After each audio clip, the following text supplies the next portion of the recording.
Hello everyone, welcome back to another video of Indian Economic Development. This is me Ambika और हमारी जो आज की जो वीडियो है इसमें हम अपना न्यू चैप्टर स्टार्ट करने जा रहे हैं, चैप्टर नंबर 6। अब क्या था कि हम जानते हैं हमारे इंडिया में जो ज़्यादातर जो पीपल हैं, मेजॉरिटी ऑफ पीपल जो है वो रूरल एरियाज़ में रहती हैं और वहाँ के लोग जो हैं वो अपनी बेसिक नेसेसिटीज़ को भी पूरा नहीं कर पाते हैं। हमारा क्या है कि 1991 में इकोनॉमिक रिफॉर्म आया था, बट उसके बाद भी स्टिल हमारे इंडिया की इतनी प्रोग्रेस नहीं हो, क्योंकि जो हमारी रूरल एरियाज़ हैं, जो रूरल पीपल हैं, वो लोग डेवलप नहीं हुए हैं, अपनी बेसिक नेसेसिटीज़ को पूरा नहीं कर पाए हैं। तो हमारी इंडियन इकोनॉमी जो है वो कब डेवलप होगी? जब हमारी रूरल एरियाज़ डेवलप होंगे, जब हमारे रूरल पीपल डेवलप होंगे। तो इस चैप्टर में हम क्या पढ़ने वाले हैं? Rural development. हमारे चैप्टर 6 का नाम क्या है? रूरल डेवलपमेंट, यानी कि गाँव का विकास। अब क्या होता है कि हम ये जानते हैं कि हमारे रूरल एरियाज़ में, गाँव में ज़्यादातर लोग जो है वो एग्रीकल्चर के ऊपर डिपेंड रहते हैं। मेन सोर्स ऑफ लिवलीहुड जो है वो एग्रीकल्चर है। हमारी 2/3 पॉपुलेशन एग्रीकल्चर में इंगेज्ड है। अब अगर अपना एग्रीकल्चर में डेवलप करते हैं तो इसका मतलब ये नहीं है कि हमारे रूरल एरियाज डेवलप हो जाएंगे। इसका मतलब ये होता है कि development in agriculture sector means not rural development.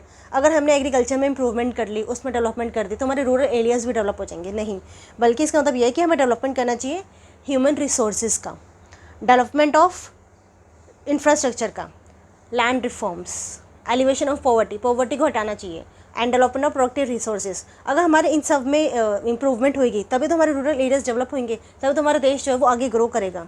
तो अब हम रूरल डेवलपमेंट का मीनिंग समझते हैं कि क्या होता है।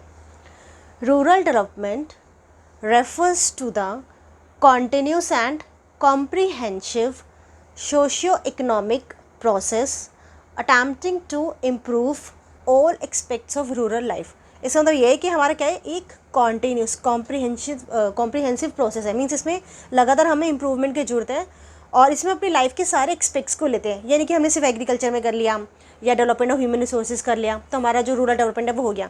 हमें अपने सारे एक्सपेक्ट्स को लेकर चलना है। जैसे कि हमें अपने पॉवर्टी को हटाना है, लैंड में सुधार लाना है, लैंड रिफॉर्म्स करने हैं, हम डेवलपमेंट करना है अपने इंफ्रास्ट्रक्चर का। जब हम इन सारे एक्सपेक्ट्स को लेकर चलेंगे, that is called rural development. अब इनको डिटेल में पढ़ते हैं कि डेवलपमेंट ऑफ ह्यूमन रिसोर्सेज क्या होता है, डेवलपमेंट ऑफ इंफ्रास्ट्रक्चर क्या होता है, लैंड रिफॉर्म्स क्या होते हैं, एलिवेशन पॉवर्टी क्या होता है। अब क्या होता है कि means development of human resources, हम ह्यूमन रिसोर्सेज कैसे डेवलप करेंगे? ह्यूमन रिसोर्सेज को अगर हम उनको अच्छी एजुकेशन देंगे, अगर उनकी हेल्थ अच्छी होगी तो जो क्वालिटी जो है पीपल की वो इंप्रूव हो जाएगी। Development of human resources. अभी आता है हमारा डेवलपमेंट ऑफ इंफ्रास्ट्रक्चर मतलब क्या है कि आपकी रोड्स हैं, रेलवेज़ हैं, 24/7 इलेक्ट्रिसिटी आ रही है, पानी की सप्लाई अच्छी है, दैट इज़ कॉल्ड आपका इंफ्रास्ट्रक्चर। आपका ट्रांसपोर्ट अच्छा है, ये आपका इंफ्रास्ट्रक्चर में आता है कि इंफ्रास्ट्रक्चर कैसे इंप्रूव होएगा। फिर आता है आपका लैंड रिफॉर्म्स। एक मेजर स्टेप तो होगा कि एबोलिशन ऑफ इंटरमीडिएट्स। मीन्स क्या है कि वो जो लगान सिस्टम था वो नहीं होना चाहिए। एक इम्प्रूवमेंट होनी चाहिए कि social and economic condition of rural people वो कैसे होगी कि मीन्स अगर उनकी खुद की ज़मीन होगी और उनको किसी को लगान नहीं देना होगा, डायरेक्ट जो भी वो लोग क्रॉप प्रोडक्शन करेंगे और डायरेक्ट उसको रिलाइज़ करेंगे, जो भी पैसे उनके पास आएगा तो क्या है उनकी इनकम बढ़ेगी, वो अपना एग्रीकल्चर के ऊपर ध्यान देंगे, एग्रीकल्चर प्रोडक्टिविटी अपनी प्रोडक्शन पे ध्यान देंगे। उनकी प्रोडक्शन अच्छी होगी तो उनकी जो सोशल इकोनॉमिक कंडीशंस है वो इम्प्रूव होगी। फिर आता है हमारा एलिवेशन ऑफ पॉवर्टी। मीन्स अभी भी हमारे जो 30% पीपल जो हैं वो बिलो पॉवर्टी लाइन रहते हैं। तो हमारी गवर्नमेंट को क्या है, कुछ ऐसे स्टेप्स लेने चाहिए, ऐसे मेजर्स लेने चाहिए ताकि हमारी जो पॉवर्टी जो है वो कम हो और हमारे लोग का स्टैंडर्ड ऑफ लिविंग जो है वो इंक्रीज़ हो, वो आगे आए, ताकि ओवरऑल ग्रोथ हो हमारी इकोनॉमी की। फिर आता है कि डेवलपमेंट ऑफ प्रोडक्टिव रिसोर्स। अब प्रोडक्टिव रिसोर्स में हम कहेंगे जैसे कि हमारा ह्यूमन है, कैपिटल है, नेचुरल है। अभी होंगे इस एक तो क्या होगा, इनको डेवलप करने से हमारी प्रोडक्शन होगी गुड्स एंड सर्विसेज की, प्रोडक्शन होगी गुड्स एंड सर्विसेज की, और ये क्या करेंगे, एम्प्लॉयमेंट भी, अपॉर्चुनिटीज़ भी प्रोवाइड करेंगे, ये लोग जॉब्स प्रोवाइड करेंगे। तो दीज आर कॉल्स मीन्स इन सब की डेवलपमेंट करनी बहुत ज़रूरी है। तभी हम कहते हैं कि ये अगर हम इन सब में डेवलपमेंट करेंगे तभी हमारी रूरल डेवलपमेंट होगी। अब हमारा नेक्स्ट टॉपिक जो है वो है रूरल क्रेडिट। क्रेडिट का क्या होता है कि मीन्स एग्रीकल्चर में क्या है, फार्मर्स को क्रेडिट लेना पड़ता है, उनको चाहिए होता है, क्योंकि जब वो एक क्रॉप को उगाते हैं और जब उसको सेल करते हैं, जब उनके पास पैसा आएगा तो इस टाइम में बहुत ज़्यादा पीरियड टाइम गैप होता है, लॉन्ग गैप होता है। तो इसके लिए क्या होता है कि मीन्स अब बीच में क्या है कि उनको मनी चाहिए होता है अपने डेली एक्सपेंसेस के लिए, अपने फैमिली के खर्चों के लिए, या फिर कोई मैरिज आ गई या कोई उनका रिलीजियस सेरेमनी आ गई, तो इन सब चीज़ों के लिए अब उनके पास क्या है कि कोई अपनी सेविंग तो होती नहीं है, तो इसलिए उनको क्रेडिट लेना पड़ता है।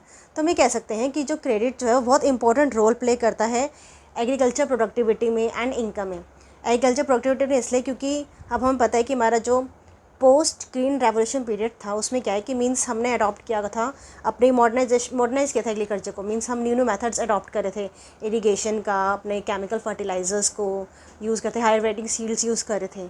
अब ये क्या है कि ये कॉस्टली हैं, हर एक फार्मर जो था इनको परचेज़ नहीं कर पाता था, तो उनको क्रेडिट की ज़रूरत पड़ती थी क्योंकि इनके पास कोई सेविंग नहीं होती है। तो हम ये कह सकते हैं कि हमारा एग्रीकल्चर प्रोडक्टिविटी को बढ़ाने के लिए जो हमारा फार्मर्स है वो क्रेडिट लेते हैं, तो जो क्रेडिट जो है बहुत इंपॉर्टेंट रोल प्ले करता है। अब क्रेडिट भी है, उसके भी क्या हैं, दो सोर्सेज हैं लेने के। एक तो होता है कि हमारा नॉन इंस्टीट्यूशनल और एक होता है इंस्टीट्यूशनल।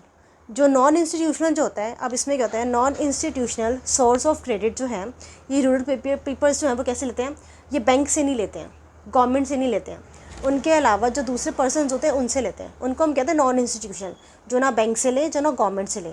अब जैसे कि इसमें आ जाता है हमारा मनी लैंडर्स आ जाते हैं। हमारा मनी लैंडर्स से क्या होता है कि मीन्स पीजेंट्स को वो क्या करते हैं, मनी तो दे देते हैं लेकिन उनसे हाई रेट इंटरेस्ट चार्ज करते हैं।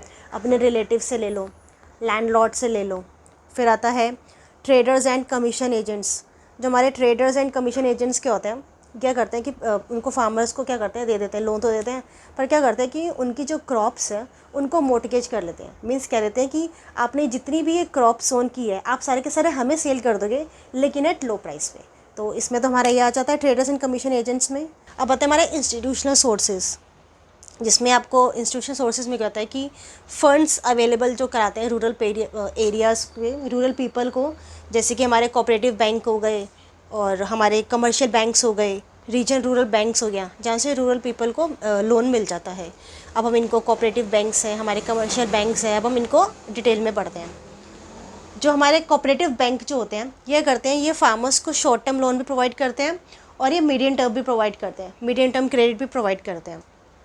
जो शॉर्ट टर्म लोन जो होता है वो फार्मर्स को अप टू द 15 मंथ्स के लिए प्रोवाइड करते हैं, up to the period of 15 months, जिनमें क्या है कि किसी को सीड्स खरीदनी है और फर्टिलाइजर्स परचेज करनी है या फिर किसी की वेज पेमेंट ऑफ वेजेस करनी है एक्सेट्रा। इसमें ये लोन इसलिए दिया जाता है कि वो लोग अपनी छोटे मोटे पेमेंट हैं जो परचेजिंग है वो कर सकें।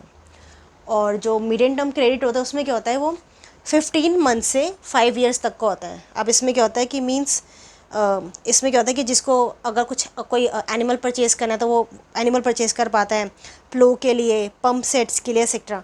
पंप सेट्स मीन्स हो गया जो वाटर पंप होता है जो आगे इरिगेशन के लिए यूज़ हो पाए, उसको परचेज़ कर लेता है। फिर आता है हमारा लैंड डेवलपमेंट बैंक्स।